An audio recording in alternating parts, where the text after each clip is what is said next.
So, for example, let's say that you don't have enough money, your bills are piling up, you're really feeling worried, which is your emotional indicator that you're focused differently than the source within you is focused. But let's say, and it is perfectly logical, you're experiencing a financial shortage and you are worried. So that's how you're standing in your physical body. Well, every time you focus upon this shortage, this problem of shortage, you are creating an equivalent solution. And your inner being is holding steady to the vibration of the solution. If we were talking about physical well-being, when your physical body is sick, you create a vibrational wellness that is more than was there before you got sick. In the same way that when you are experiencing exaggerated shortage, you're creating a vibrational equivalent of abundance that is more than it was before you experienced your shortage. So the problem actually, which as it came into focus, actually caused you to bring into focus an equivalent solution to which you do not have access while you are still worried. Your worry, in fact, is your emotional indicator that lets you know you are doing the problem part of the equation while the source within you is doing the solution part of the equation. But you, in your physical form, cannot have access to the solution as long as the problem is what is most active in your vibration. So many people say, well, then show me the money. Inner being, smarty pants that you are, standing over there with all of my abundance, fork it over. Give me the abundance, and when I see it, I will feel better. And we say, of course you would feel better if you could see the solution to your problem, but you have to find the solution to your problem vibrationally before it can manifest. You have to withdraw your attention from the problem before the solution can come into view. So you have something to think about all day, every day. Esther has really been pondering this recently. How much attention to the problem does this particular creative experience deserve? Because there is a tipping point. In other words, of course, poking around on the problem, living life, you came to do that. You came to expand the universe by knowing what you don't want and knowing what you do want. But there is a time, and all of you have to decide when it is for you, that you're willing to say, all right, I've poked around at this problem significantly enough to create a really good solution. Now I think I'll tune myself to the solution rather than to the problem. And the answer to when that is simply this. How much discomfort am I willing to endure before I let go of the problem and let the solution show itself to me? Really, that's the only thing that makes the difference. Now, of course, most people, Esther included, who is standing in the attitude of poking around at the problem, immediately feels the discord of being a vibrational match to the problem rather than to the solution. And then something interesting kicks in for most of you. Because you now don't feel good, it feels like you should explain why you don't feel good and how bad it is that you don't feel good and whose fault it is that you don't feel good. In other words, you begin to justify your discordant relationship with who you are by hammering longer at what's wrong with this. Esther, over the years, has said things to us such as, well, it's true, as if that is any kind of criteria to use. In other words, it's true, this thing I'm using to make myself miserable and keep myself from the solution that I have already created. And we say no one is questioning the truth of these things because you can't focus upon anything for very long without making it true. That's a terrible criteria. It's true. It's true. And so I focus on it. We say, cancer's true. Do you want some? Plundering, rapes, murder, all true. You want some of that? If you focus upon those things just because they are true, you open yourself to all kinds of things unwanted as well as wanted.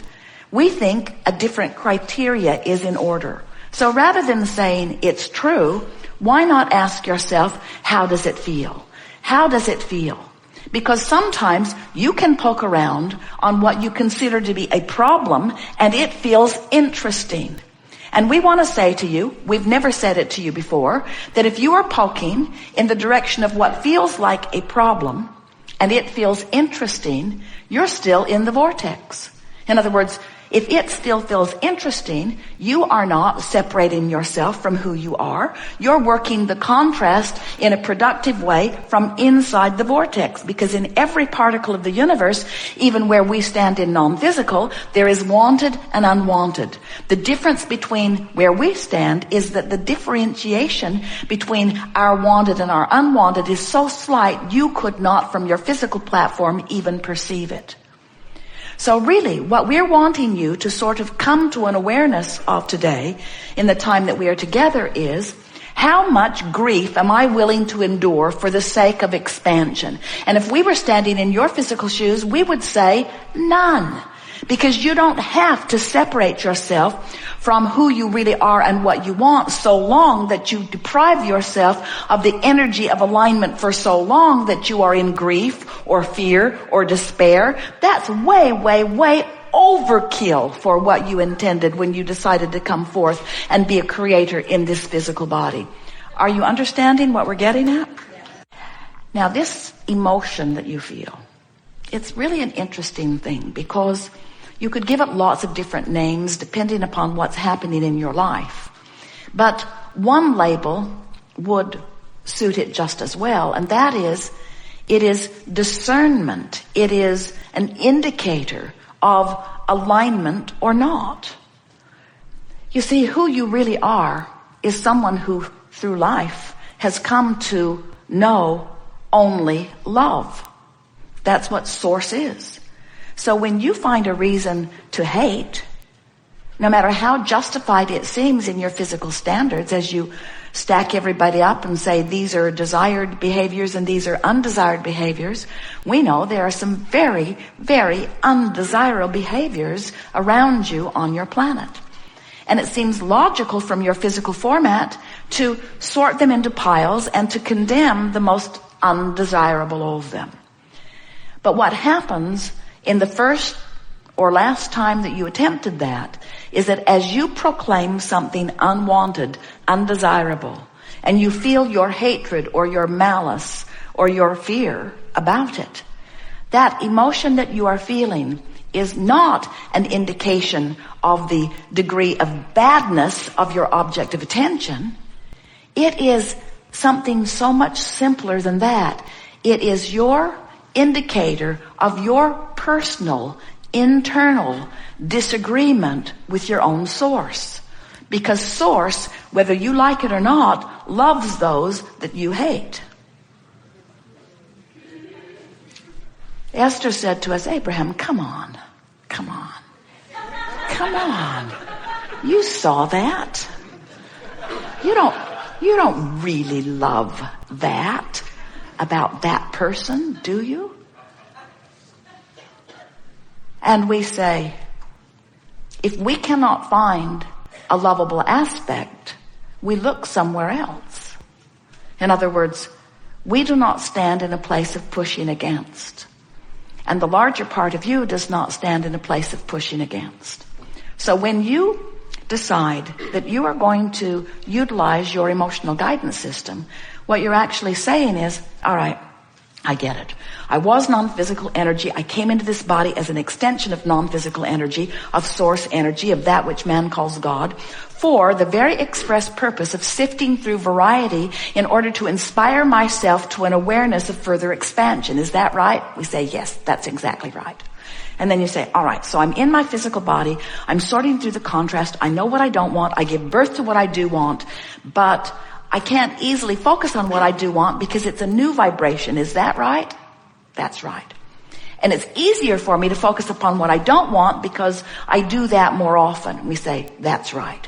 But right there, you have the ability to lean in the direction of what you do want. And here is the best reason that we can ever give you for deciding to do that. You can't feel good otherwise. And the reason you can't feel good is because your life caused the larger part of you. Remember, that's us. That's where we come in. Your life in your physical body caused expansion of source. And source stands, the larger part of you, holding steady to that newfound place that you have carved out, calling you into alignment. And as you move in the direction of that alignment, as you move into this vortex of creation, you feel better and better and better. But if you hold yourself out there beating the drum of the problem, you feel worse and worse and worse. And the reason you feel bad is not because of the problem. The reason you feel bad is because you're depriving yourself of the energy of you. You are the creator of you see. And that really is the message of law of attraction. You have come into this body and you are expanding like crazy. And you have created a new and improved version of you. You are the creator of you. You in relationship to prosperity, and you in relationship to vitality, and you in relationship to clarity, and you in relationship to your lovers, you in relationship to all relationships. You have created you in relationship to how you live and where you live and what your lifestyle is. You have created the new and improved version of you, and you've got to be up to speed with it, or you will deprive yourself of the expansion that you have already carved out. And it is your own personal deprivation depriving you of you that equals 100% of all negative emotion that you feel. Don't you love knowing that? Some of you have been listening to us for a while, and we want to say to you that we think that you have done enough poking around in the contrast of your life experience to keep yourself happily busy in the manifestation for 20 or 30 lifetimes. We really do not think that you really owe anything to anybody and that you need to torture yourself into expansion. But we also want to say to you that we are not ready to state, nor will we ever be ready to state, that negative emotion is a bad thing, because it isn't. Negative emotion is your guidance system that lets you know that you are in this moment deviating from what? Deviating from the source? Yeah. Deviating from what you want? Yeah. Deviating from the solution while you cling to the problem? Yes. Deviating from the answer while you ramp up the question more? Yes. But the true deviation that we want you to be aware of is deviating from the expanded version of you. It's like life has caused you to vibrationally move forward into this vortex, and we'll talk more about what this vortex thing is, into this vortex. But you, for reasons of your own, and usually only intimately known by you, for reasons of your own, you are choosing to hold yourself back from the expanded version of you. And we want to proclaim in a way that you will always remember that every negative emotion that you feel, no matter how great or slight it seems in the moment that you are feeling it, every negative emotion means the same thing. You expanded, but you in your physical body aren't going with the expansion, not right now anyway. And the reason you're not going is usually because you'd rather be right than feel good. Because you've been sifting through all of the details of life, you've come to the conclusions of what you think's appropriate, and so you're standing in defiance of who you are as you proclaim the rightness of your malice against this unwanted stuff. And we want to say, and we think this is a good time to say it, you live in a universe that is attraction-based, which means there is no such thing as exclusion, which means when you shout no at it, it thinks you're saying yes. When you shout no, go away from me, unwanted person, unwanted experience, unwanted thought, unwanted whatever it is, get away from me. What you're actually vibrationally saying is, come to me by the attention that I'm giving to you. Because there is no word that proclaims come and go. There's only attention which always proclaims come. So if you say, I don't want that, You have to know that there is something that you do want that's formulating. Coming to that discernment early on and turning your attention to what is wanted.